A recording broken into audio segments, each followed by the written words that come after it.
فوج اور عدلیہ کے درمیان باضابطہ ادارہ جاتی مکالمہ کیا جائے گا۔ ادارے ڈائیلاگ کے ذریعے اپنے تمام ایشوز اور تحفظات کو دور کریں۔ سابق چیئرمین سینٹ رضا ربانی کی تجویز پر مسلم لیگ نون اور پی ٹی آئی کے رہنماؤں نے بھی اس کی اہمیت پر زور دیا۔ انٹرا انسٹیٹیوشنل ڈائیلاگ کی اشد ضرورت اور اس ڈائیلاگ کے ذریعے ادارے اپنے ایشوز اور اپنے تحفظات دور کریں۔ پاکستان کے جو مسائل ہیں وہ ایک نیشنل ڈائیلاگ مانگتے ہیں، اس میں ساری پولیٹیکل پارٹیز بھی شامل ہوں، ایک ٹروتھ کمیشن بنا دیا جائے، پارلیمنٹ میں کنسنسس سے جو کوئی ایشو بھی آئے وہ وہاں پر ڈیبیٹ ہو، ڈاکیومنٹ ہو۔ پاکستان کو صرف ایک چیز کی ضرورت ہے کہ وہ ہے قومی نیشنل ڈائیلاگ، کہ تمام سٹیک ہولڈرز جائزہ لیں کہ ہم نے ماضی میں کیا غلطیاں کی ہیں اور مستقبل میں ہم اس ملک کو آئین پاکستان کے تحت کیسے چلا سکتے ہیں۔ یہ ایک اچھی پیش رفت ہوگی کہ ہم ایک ٹروتھ اینڈ ریکنسیلیشن کمیشن کا آغاز کریں، سب بیٹھ کر سوچیں کہ ہم یہاں کیوں پہنچے اور اس سے باہر کیسے نکلنا ہے۔ میں تو 100% سمجھتا ہوں ان میں گرینڈ ڈائیلاگ ہونا چاہیے اداروں کے درمیان اور پولیٹیکل پارٹیز کے درمیان۔ گرینڈ ایک ڈائیلاگ جو ہے وہ بہت امپورٹنٹ ہے۔ سابق وزیر اعظم شاہد خاقان عباسی نے مسلم لیگ نون کی حکومت کے اختتام سے قبل قومی اسمبلی کے آخری سیشن میں کہا تھا کہ قومی مسائل کے حل کے لیے ٹروتھ اینڈ ریکنسیلیشن کمیشن قائم کیا جائے، جبکہ ملکی سطح پر قومی ڈائیلاگ شروع کیا جائے۔ 2018 میں پی ٹی آئی کی حکومت کے قیام کے بعد بھی ملکی معیشت کی ترقی اور جمہوریت کی مضبوطی کے لیے تمام اسٹیک ہولڈر سے تجاویز لینے اور باہمی مشاورت سے قومی روڈ میپ بنانے کی ضرورت پر زور دیا جاتا رہا ہے۔ قابل غور بات یہ ہے کہ جناب شہباز شریف اپنی وزارت عظمیٰ سے پہلے بھی اپوزیشن لیڈر کی حیثیت سے اس عزم کا اظہار کر چکے ہیں کہ چاہے کوئی حکومت آئے یا جائے، سب مل کر میثاق معیشت کا تحفظ کریں۔ قومی اتفاق رائے اور یگانگت کی اہمیت پہلے سے کہیں زیادہ ضروری ہو گئی ہے۔ سیاسی قوتوں اور ریاستی اداروں پر لازم ہو گیا ہے کہ دانش مندی کا مظاہرہ کریں اور پاکستان کے لیے گرینڈ نیشنل ڈائیلاگ کی جانب بڑھیں۔ اس تمام صورتحال پہ بات کریں گے۔ ہمارے ساتھ موجود ہیں شبر زیدی صاحب، فارمر چیئرمین FBR، اور عارفہ نور صاحبہ، سینئر صحافی اور سینئر تجزیہ کار۔ آپ دونوں مہمانوں کا بہت بہت شکریہ۔ عارفہ نور صاحبہ، سب سے پہلے آپ بتائیے کہ وزیر اعظم نے جو نیشنل گرینڈ ڈائیلاگ کی بات کی ہے، موجودہ صورتحال میں یہ کتنی امپورٹنٹ ہے؟ تھینک یو جی۔ بڑا اہم بھی بیان ہے، کچھ اگر ایک ایسپیکٹ سے دیکھا جائے، اور دوسری طرف میں کہوں گی بہت ہی غیر اہم بیان بھی ہے، کیونکہ یہ اب جو ہمارے پولیٹیکل کلیشیز ہوتے ہیں نا، ان میں سے ایک بن گیا ہے۔ اب خاص طور پہ اگر ہم PMLN کی یا پاکستان پیپلز پارٹی کی بات کریں، پاکستان تحریک انصاف، تو آبویسلی ان کا تو ایک اپنا ہی وہ دوسری طرف دیکھ رہے ہیں کہ ہر کوئی اٹھتا ہے اور کہتا ہے کہ کبھی چارٹر آف ڈیموکریسی کی بات کر لیتے ہیں، کبھی چارٹر آف اکانومی کی بات کر لیتے ہیں کہ ہم مل بیٹھ کے بات کریں گے، کبھی ٹروتھ اینڈ ریکنسیلیشن کمیٹی بن جاتی ہے، کبھی وہ گرینڈ ڈائیلاگ ہو جاتا ہے۔ مگر سوال تو یہی ہے نا سر کہ اس کے اندر پہلے کچھ اس کی کوئی تفصیلات تو دیں کہ آپ نے کس چیز پہ بات کرنی ہے اور ایک چیز پہ ٹکیں۔ یہ نہیں کہ آپ کی جیسے جیسے صورتحال تبدیل ہوتی جا رہی ہے یا آپ کی پولیٹیکل سچویشن تبدیل ہوتی ہے تو آپ کا یہ جو کانسیپٹ ہے وہی تبدیل ہو جاتا ہے۔ آپ نے اگر کرنا ہے گرینڈ ڈائیلاگ کرنا ہے تو کس چیز کے اوپر کرنا ہے؟ کہ آپ نے سول ملٹری جیسے وزیر اعظم نے کہا کہ معیشت پر، تعلیم پر، صحت پر، ان چیزوں پر سیاست نہیں ہونی چاہیے، اتنا کافی نہیں ہے؟ سیاست تو نہیں ہونی چاہیے، مگر ڈیموکریسی کا تو مقصد ہی یہ ہے نا کہ آپ کے پاس مختلف پولیٹیکل پارٹیز ہوں گی، ان کے مختلف پلانز ہوں گے، اور کانسیپٹ یہ ہے کہ لوگ فیصلہ کریں گے کہ ان کو کس کا زیادہ اچھا لگتا ہے۔ اب اگر وہ چارٹر آف اکانومی کی بات کرتے ہیں تو میں سب سے پہلے یہ پوچھنا چاہوں گی کہ جو ہمارا سب سے بڑا مسئلہ ہے اس وقت سپینڈنگ کا اور فسکل سپینڈنگ کا، تو جو پاکستان پیپلز پارٹی اور PMLN نے مل کے NFC اور 18th امینڈمنٹ پہ فیصلے کیے تھے، آپس میں تو طے کریں کہ کیا وہ ان کے اوپر کوئی جو ہمارے اس وقت کرائسیز ہیں اس حوالے سے، کیا وہ آپس میں اس کے اوپر کوئی فیصلہ کر پاتے ہیں؟ کیا پاکستان پیپلز پارٹی اور PMLN جو ہیں وہ NFC ایوارڈ کے حوالے سے ان کی کوئی پروگرس ہوئی ہے؟ کیا ان دونوں نے آپس میں کوئی فیصلہ کیا ہے کہ اسٹیٹ اونڈ انٹرپرائزز کا کیا کرنا ہے؟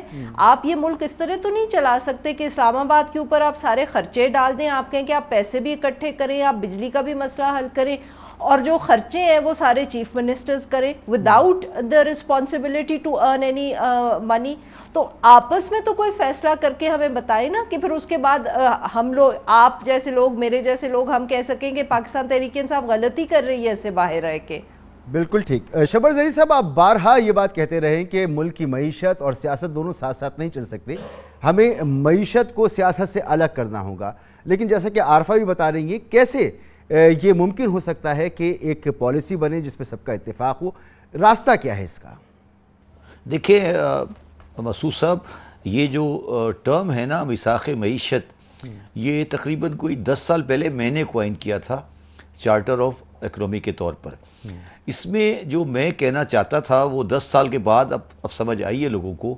میں یہ کہہ رہا ہوں کہ Pakistan Peoples Party, P M L N اور تحریک انصاف کی اگر تینوں کی آپ اکنامک پالیسیز کو, اکنامک پلان کو اسٹڈی کریں تو اس میں کوئی بڑا ڈفرینس نہیں ہے, صرف ڈفرینس امپلیمنٹیشن میں ہے. اور اس میں آپ اسٹیبلشمنٹ کو بھی شامل کر لیں. یہ 4 پلیئر ہیں جو پاکستان کی اکنامی کو چلائیں گے. مثال کے طور پر تمام پولیٹیکل پارٹیز یہ کہتی ہیں کہ اسٹیٹ اون انٹرپرائز کو پرائیویٹائز ہونا چاہیے, مگر جب ایک پارٹی پرائیویٹائز کرتی ہے تو دوسری پارٹی اس کو اپوز کرتی ہے. تو ہمارا یہ کہنا ہے کہ یہ جو پرنسپل ہے کہ سب پرائیویٹائز ہونا ہے, اس کو کوئی ڈیبیٹ نہیں کرے گا پاکستان میں. فار ایگزامپل آج کی صورتحال میں کوئی آدمی یہ ڈیبیٹ نہیں کرے گا کہ ہمیں آئی ایم ایف میں جانا ہے یا نہیں جانا. اس وقت آئی ایم ایف میں جانا ہماری مجبوری ہے, تو اس کے اوپر سیاست نہیں ہوگی. تو میں آپ کو اسی طرح تمام تقریباً سارے مسائل پر یہ ثابت کر سکتا ہوں کہ پاکستان میں سیاست کے نام پہ سیاست ہو رہی ہے, جو سیاست بھی نہیں ہے بلکہ وہ صرف اپنے ذاتی مفادات ہیں, مگر معیشت کے معاملے میں ایک دوسرے کو خراب کیا جا رہا ہے. اور حقیقت یہ ہے کہ معاشی چند فیصلے ہیں جو 5, 6, 7, 8 بڑے فیصلے ہیں, وہ ہمیں کرنے ہیں اور وہ ہم نہیں کرتے بیکاز ہم شارٹ ٹرم میجر لے رہے ہیں. تو جو بات شہباز شریف صاحب نے کی ہے یہ 10 سال بعد انہوں نے کہی ہے, یہ 10 سال پہلے میں کہہ چکا ہوں. شہباز صاحب بالکل آپ کی بات سمجھ میں آ رہی ہے اور ہونا بھی ایسے ہی چاہیے, لیکن یہ تو وہ پوائنٹس ہیں جن پر یہ سیاسی جماعتیں سیاست کرتی ہیں. اگر یہ چھوڑ دیں تو پھر سیاست کیسے؟ اور جو ملک کی سیاسی صورتحال ہے, معاشی صورتحال ہے, اس پر عملی جامہ کیسے پہنایا جا سکتا ہے؟ نہیں, بات یہ ہے نا, دیکھیے سر, بات یہ ہے نا کہ اب کیا ان کی سیاست اہم ہے یا پاکستان کی بقا اہم ہے؟ دیکھیں, جب ہمارے گھر میں, پنجابی میں کہتے ہیں نا, جب گھر میں دانے تھے نا, جب کھانے کو روٹی تھی تو سب اچھا لگتا تھا کہ ٹھیک ہے جی سیاست بھی کر لیں, ایک دوسرے کے پاؤں بھی گھسیٹ لیں, ایک دوسرے کو خراب بھی کر لیں. مگر جو آج کی پاکستان کی معاشی حالت ہے اس میں پاکستان کی ریاست ان سیاسی کھیلوں کو برداشت کرنے کی صلاحیت نہیں رکھتی. اگر یہ بات ان کو سمجھ نہیں آئی تو یہ پچھتائیں گے, اور پاکستانی قوم بھی پچھتائے گی جو ان کی طرف دیکھ رہی ہے. یہ اب وہ ٹائم نہیں ہے پاکستان کے پاس کہ وہ ان کی سیاست کے اوپر اپنی معیشت کے بنیادی فیصلوں کو خراب کر سکے. جو ابھی آپ کے سامنے بات کسی صاحبہ نے کی تھی, وہ جو بات کر رہی ہیں این ایف سی کی, وہ N F C decided factor ہے, اس پہ بھی بات ہونی چاہیے, وہ بات ہوگی. مگر میں تو کچھ بنیادی باتوں کی بات کر رہا ہوں نا, وہ تو کریں کم از کم. اگر میں آپ کو مثال دیتا ہوں, یہ بے نظیر انکم سپورٹ پروگرام ہے, یہ کیوں ہے فیڈرل گورنمنٹ کے پاس؟ اس کو صوبائی اسمبلی میں ہونا چاہیے. کامیاب جوان کیوں ہے فیڈرل گورنمنٹ کے پاس؟ اس کو صوبائی میں ہونا چاہیے. یہ این ایف سی میں بات کرنی ہے, کریں. تو میرا کہنے کا مقصد مسعود صاحب یہ ہے کہ جس طرح سے یہ پاکستان کی سیاست کو چلا رہے ہیں اور سب اس میں سب شامل ہیں, اس میں پاکستان کی معیشت تباہ ہو جائے گی. اور ان کو یہ بات سمجھ آنی چاہیے.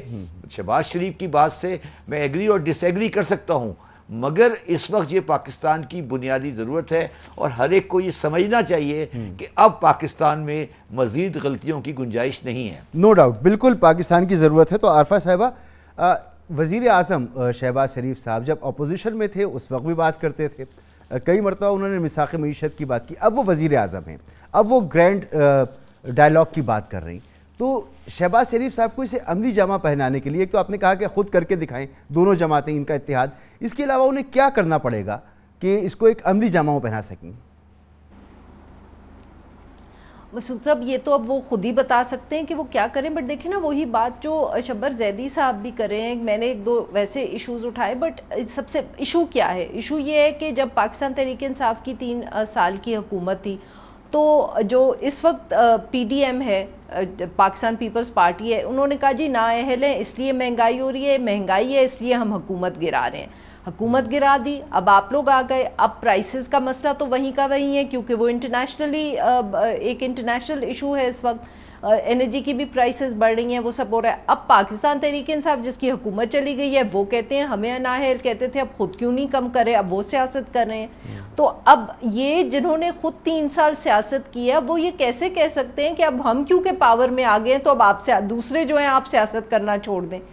سو بیسکلی اس کے اندر میرے خیال میں یہ بھی ہمیں بہت ضروری ہے کہ سمجھنا کہ جب تک پولیٹیکل سٹیبلٹی نہیں ہوگی، اور پولیٹیکل سٹیبلٹی کیسے آئے گی؟ پولیٹیکل سٹیبلٹی اس طرح بھی آئے گی، اس کا ایک بہت جو اہم فیکٹر ہے کہ ان لوگوں کو آپس میں بیٹھ کے رولز آف ٹرانزیشن جو ہیں وہ طے کرنے پڑیں گے۔ ایک حکومت جب بن گئی اس کو کس لیے اور کس وجہ سے اور کس طرح نکالنا ہے، اور یہ اگر انہوں نے سب نے اگری کر لیا اور وہ رول سیٹ ہو گئے، اور وہ جو رولز ہوتے ہیں نا وہ کانسٹیٹیوشن سے تھوڑے فرق ہوتے ہیں، تو وہ رول سیٹ ہو گئے تو اس میں پھر شاید یہ پولیٹیکل سٹیبلٹی جب آئے گی، جب سب پلیئرز کو پتا ہوگا کہ ٹرانزیشن کیسے ہونی ہے، تو اس کے بعد پھر پالیٹکس موجودہ صورتحال میں سب کو 4 قدم پیچھے ہٹنا ان میں بھی سٹیبلٹی آئے گی اسٹیبلٹی کے لیے۔ مسعود صاحب میں اس پہ جواب دے سکتا ہوں؟ جی سر، میں آپ سے پوچھنا چاہ رہا ہوں، میں اس پر بھی آپ کمنٹ کیجئے، اور ساتھ ساتھ چلیں پہلے آپ اس پہ کر لیں پھر میں آپ سے سوال کرتا ہوں پلیز۔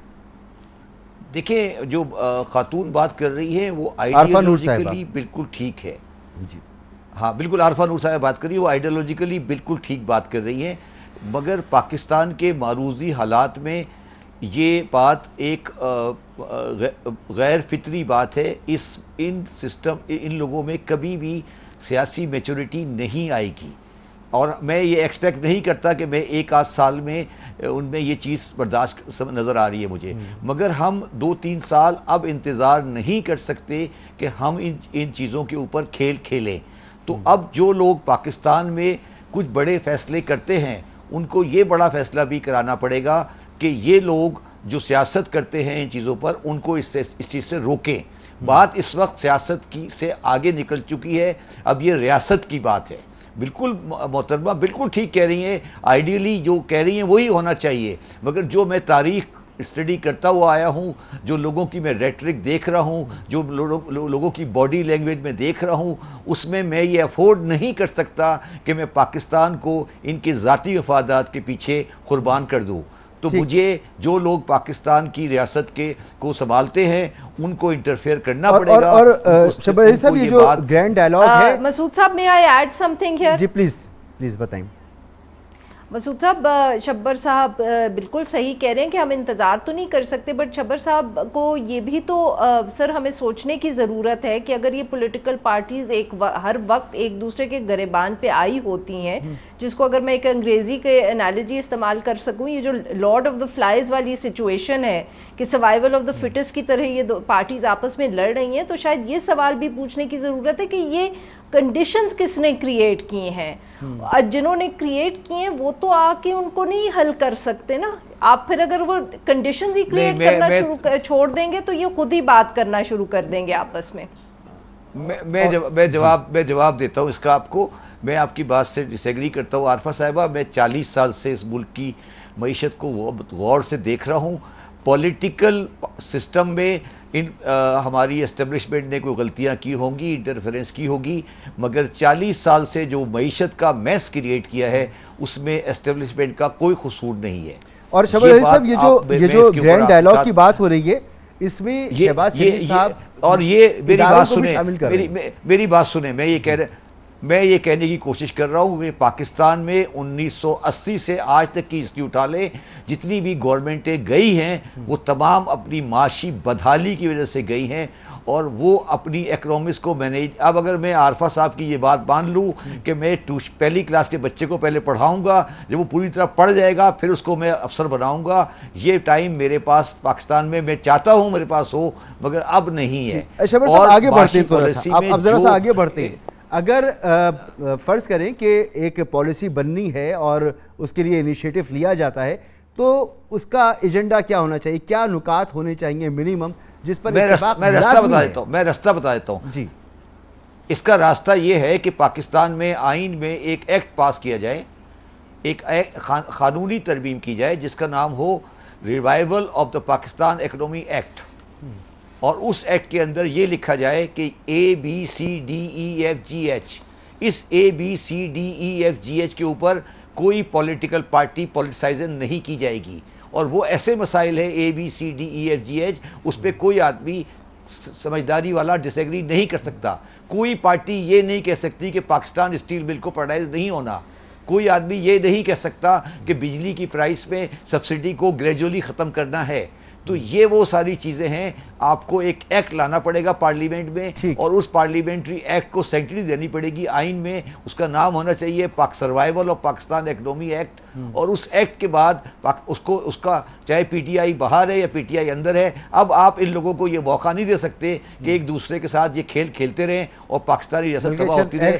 3 سال سے 30 سال سے ترمیم ہی کر دینی چاہیے اگر سب متفق ہو جائیں, تاکہ تبدیل کرنا بڑا مشکل ہو جائے. ترمیم کی بات نہیں کر رہا میں سر, میری بات, میں ترمیم کی بات نہیں کر رہا, میں ایک سمپل بات کر رہا ہوں کہ پاکستان کی معاشی حالت کے اوپر کچھ پالیسیز ایسی ہیں جس پہ کوئی آدمی ڈس ایگری نہیں کر سکتا. میرا ساری زندگی اسی کام میں گزری ہے, میں آپ کو 5 آئٹم بتا سکتا ہوں, اس کو لیجسلیٹ کریں, اس کو پارلیمنٹ کا ایکٹ بنائیں, اس کو لے کر آ جائیں, اور جو بھی گورنمنٹ آئے, یہ آئے, کیئر ٹیکر آئے, کوئی بھی آئے, پی ٹی آئی آئے, پی ایم ایل این آئے, اس کے اوپر اب آرگومنٹ نہیں ہو سکتی, ختم. بالکل ٹھیک, آپ کی بالکل بات پہنچ گئی, بالکل آپ کا پوائنٹ بہت کلیئر ہے. مگر عارفہ نور صاحبہ, پی ٹی آئی ایک بڑی قوت ہے, ایک سیاسی قوت ہے, اس نے اس تجویز کو رد کر دیا ہے.